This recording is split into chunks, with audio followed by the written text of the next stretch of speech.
संसद में पेश हुई वक्फ संशोधन बिल 2024 पर बनी जेपीसी रिपोर्ट। दोनों सदन में हुआ इतना हंगामा कि विपक्ष ने किया वॉकआउट। हंगामे के बीच जहां मेधा कुलकर्णी ने पेश की जेपीसी की रिपोर्ट, तो वहीं मल्लिकार्जुन खड़गे ने भी विपक्ष पर लगाए गंभीर आरोप। उन्होंने कहा कि ये रिपोर्ट फर्जी है और इसे वापस जेपीसी भेजना चाहिए। वक्फ बोर्ड एक्ट को कोई पढ़ा नहीं है, मेरे को बड़ा ताजुब लग रहा है। अरे आपको अगर कुछ करना भी है तो आप डिसेंट नोट के व्यूज को प्रिंट करके या अपने रिपोर्ट में डाल के बोलना चाहिए, उसके बजाय उसको डिलीट करके अगर कोई रिपोर्ट होती है मैं उसको कंडेम करता हूं।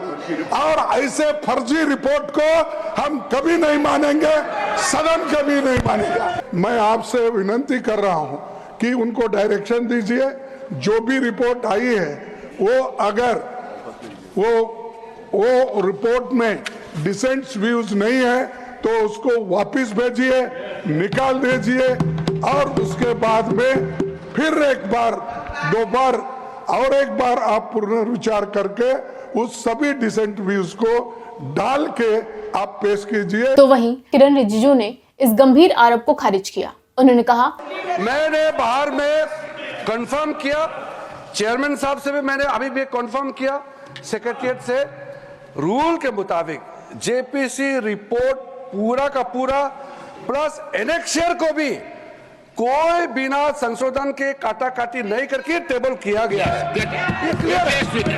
उसके बाद भी अगर इन लोगों का कुछ शिकायत है तो ये कोई तरीका नहीं होता यहाँ में हंगामा करके। इन सब के बावजूद जब विपक्ष संतुष्ट नहीं हुए तो उन्होंने किया वॉकआउट, जिस पर जेपी नड्डा ने कहा कि विपक्ष तुष्टीकरण की राजनीति कर रहा है। विपक्ष का उद्देश्य राजनीतिक दृष्टि से अपना पॉइंट स्कोर करने का था, यह बात स्पष्ट दिखती है।